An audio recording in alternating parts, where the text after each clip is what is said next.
Hi, welcome to Across the Lines News. I'm Frank, I'm Bobby. and today we got a whole lot for you. But to start out, we're going to start out with I made some points on Twitter about the Justice Dems. I just wanted to clarify what I meant.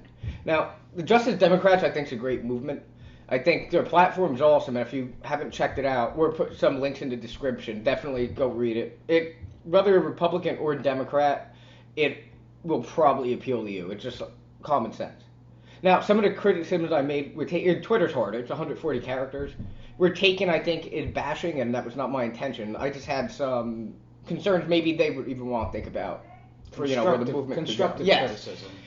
For starters, now one thing is the name. Now, it's a fact our country is extremely divided, and there's a whole lot of people who just having the word Democrat in there turned off to the idea. Now, if it wasn't for that, a lot of those same people would see the platform and be all for it. Now, I think that, if anything, could be one of the biggest things to help the movement. Because right now, it's for anyone who, if you go on social media, talk to people who claim to be on both sides, they actually agree on a lot more than people give credit for. It's almost everyone thinks things need to get better. Most people are for government leaving them alone, libertarians especially. And the Justice Dems platform really does have a whole lot of those elements to it. Now, if just by changing the name even, you'd be able to bring a lot of those people in, and they would bridge the gap between the big divide between the parties we have now. That would do a whole lot of good, in my opinion. Let's not also forget that the name is very fucking corny. Yes, that's another thing. It is corny. Now, another thing, well, it absolutely will. It's a great idea having an uprising within the Democratic Party, and it may well work. It will, in my opinion, it will definitely work to an extent, especially when it comes to congressmen and all. You definitely get some people in, but the Democratic Party, as we learned from this last election cycle, is extremely entrenched and corrupt.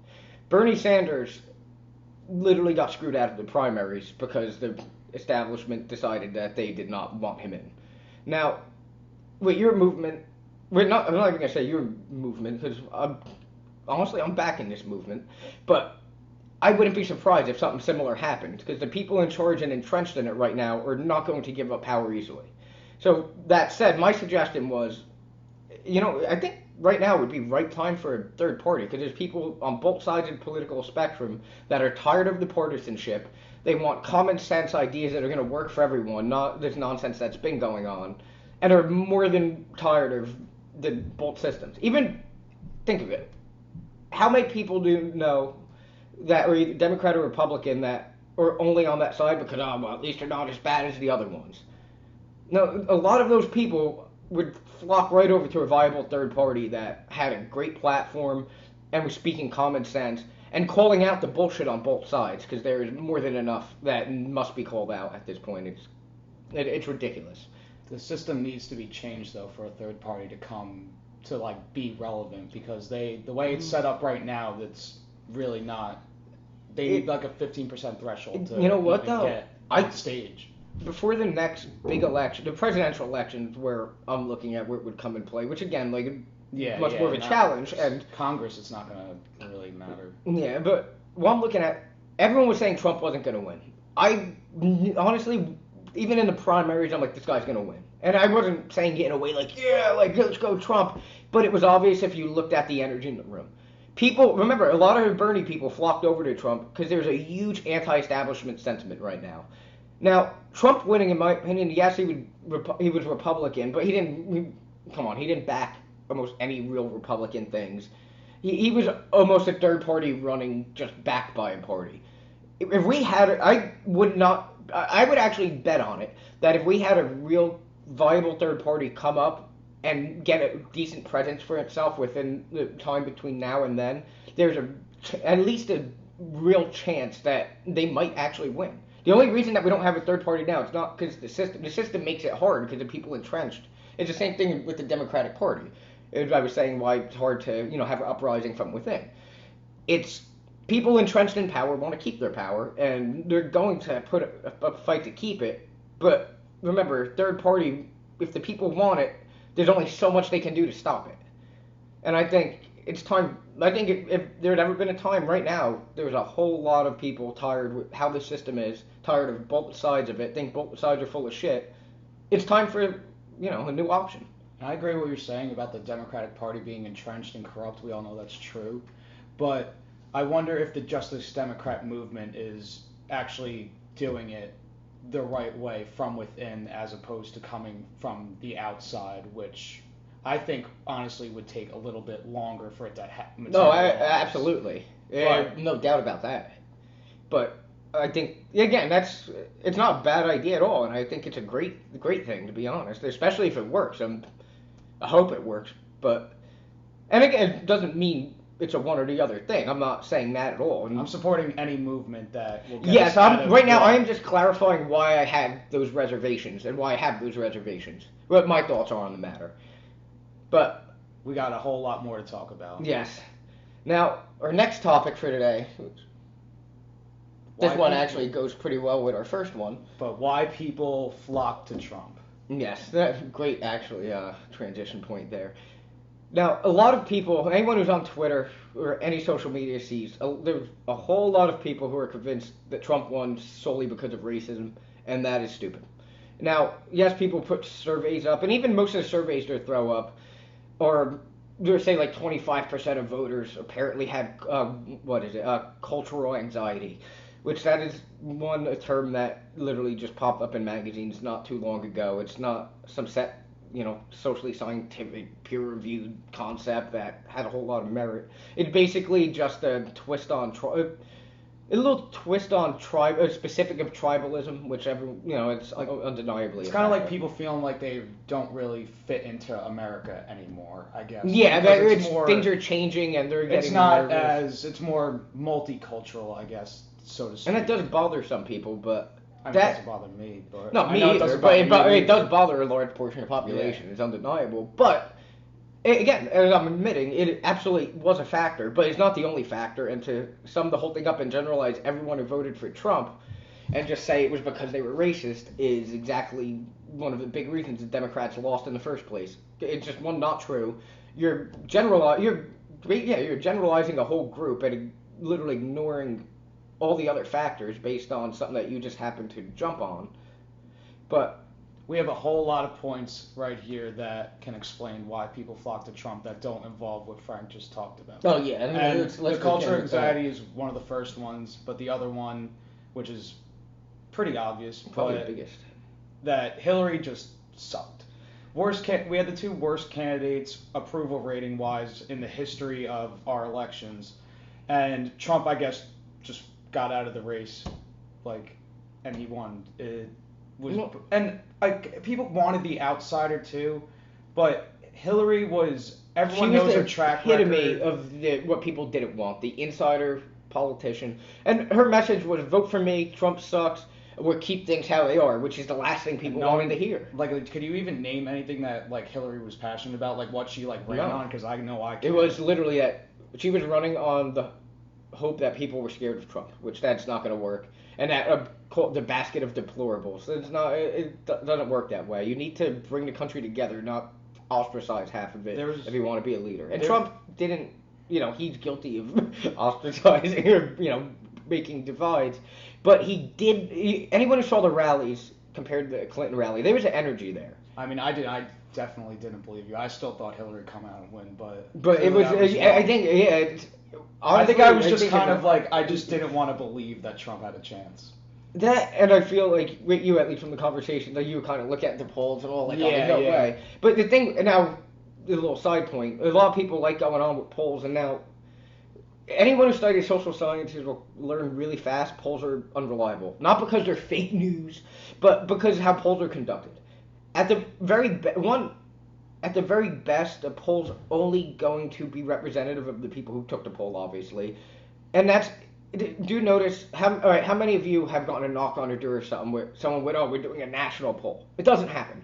It's either a network does it, and when a network does it, it's going to be of their audience, because no one else but the people who watch them are going to see it. It's a terrible indicator to be representative of an entire population. It just doesn't work. It doesn't mean they don't have value, and it doesn't mean you shouldn't, take them into consideration, but you gotta treat it for what it is. It's not any social scientist will tell you polls are not the end all be all. They're useful, but they're not something you should look at as a like gospel or something like that, like whatever the term is.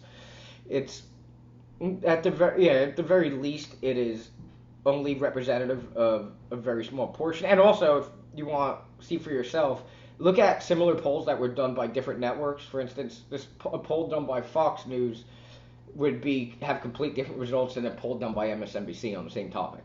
Just because of the audience. I think that's one of my biggest takeaways from the past election is that you can't really trust polls you at can't. all. Because they're not fake news. Most of them, some are misleading, and some, they use things like, wording, leading questions and all. But even when they have the best of intentions, the poll's only as good as the method used to take it, and there's going to be flaws in that. And yeah, social sciences are full of flaws, as recent college graduates have learned. Now, that little side point, more reasons why people voted for Trump was, to people, as we mentioned before, why it would be a good time for a third party, or people are tired of the system as it is. I think everyone by now has realized both parties are full of shit. Neither party's really watching out for the American people. They're bought out by the corporations. So a lot of people want to throw a wrench in the system. That's why a lot of people who were Bernie supporters, who looked at Bernie as a guy who was going to, be outside the system, do what's right for the people, that's why when he got screwed over, especially because he got screwed over in the primaries. Which is a fact. Yes, it's not a fucking secret. Over. It's a fact. We're not going to give you all the nuts and bolts of it. You all know how to use Google. If you found this, you could Google.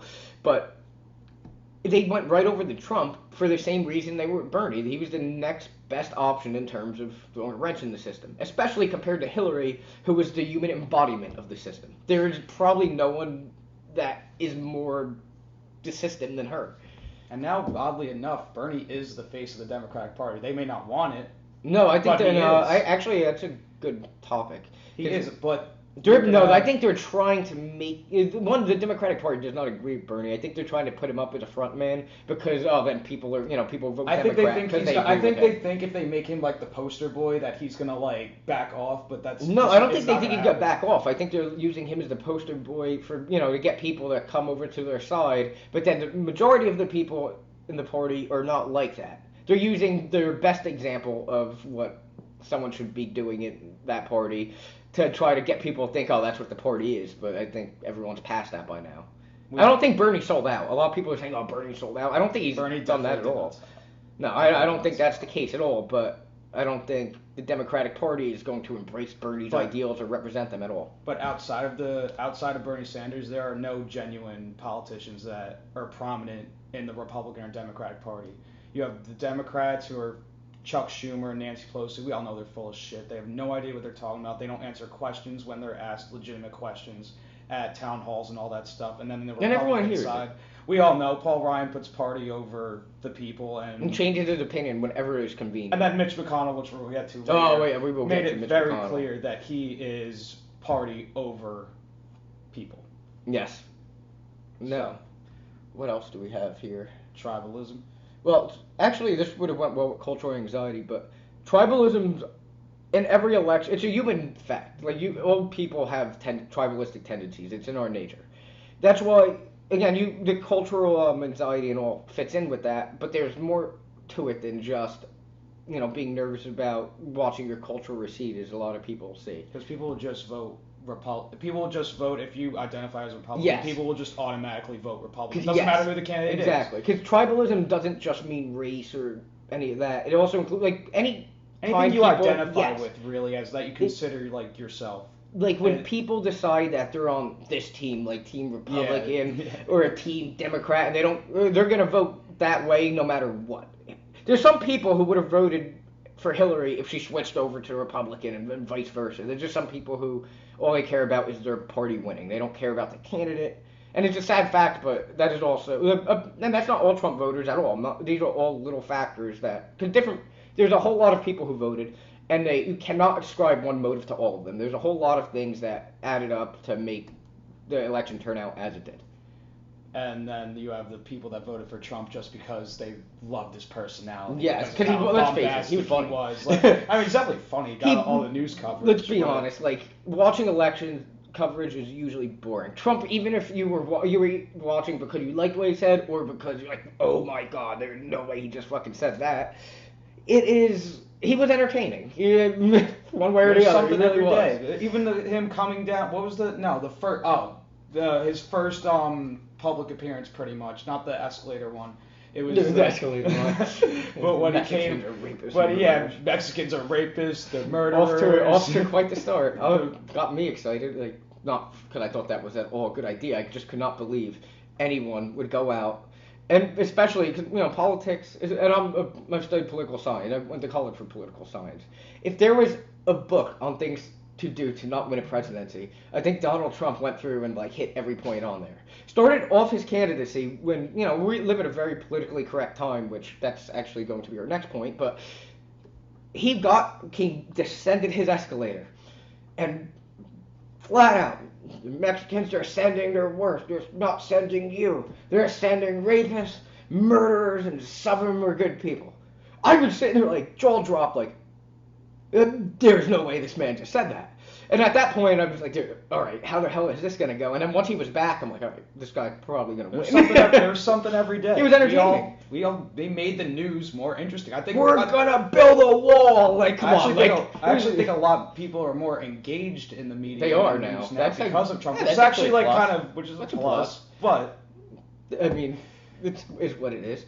But now going on to now this is a whole nother reason he won. The PC culture has gotten absolutely ridiculous in this country, and maybe even in the world, but definitely here.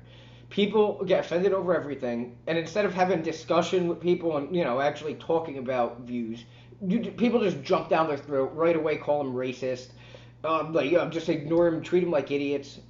That's the backlash from that is another reason Trump won, because there are a whole lot of people. The Forgotten Americans is not a fucking make-believe thing. There were a whole lot of people that felt marginalized by the establishment at the time, and by PC culture in general, and this was a backlash against that. So, there are a whole lot of reasons Trump won. If you want to just boil it down to one, things like this will keep happening. If you want to, you can't just take one thing that happens to fit your personal, whatever narrative you're trying to push, like the one I've been seeing a whole lot, the cultural anxiety, and try to ascribe it to the whole phenomena, which is on it. No one who knows what they're talking about would say that there's one factor responsible. And even for like this. I hate the generalization of all Trump supporters are racist. It's stupid. That's stupid. It's there inaccurate. definitely are people that Yes, there voted that absolutely way, are. but that's not. But it does not mean. And look, you PC people who have a fit about people generalizing seems to be doing. Not seems to be. You are doing exactly that. If you're going to generalize a whole group based off that. It doesn't. Generalizing is not stupid. I'm going to say stupid. It is stupid, but even for yourself, it blinds you from being able to have an objective opinion or even like a smart view on the matter, and it definitely stops you from being able to make a good prediction or realize where things are going if you're just trying to fit reality into your ideology, because it doesn't work like that. You're just going to keep coming up with nonsense. Part of the reason no one expected Trump to win was because of that, because they chose to just focus on, they're all racist, blah, blah, blah, they're basket of deplorables, and not looking at the rest of the reasons why. You're focusing on a small, despicable group that just happened to make the headlines. Yes, and that's who they get. It's sad that that's who gets the attention, the worst amongst them, and you tried to paint all those people based on them, and they had every right to be offended by that. I mean, would you like being compared to a white supremacist? Or even, let's say, if you're an African American, would you like being compared to a black supremacist, a black extremist? Or if you're Muslim, would you like to be considered the same as a terrorist because some Muslims are terrorists? No, you wouldn't, and it's stupid for anyone who would do that. So I think the same principle does apply here. And the sooner people realize that, the sooner we could get back having an adult dialogue and not all this name-calling nonsense that's not getting anywhere.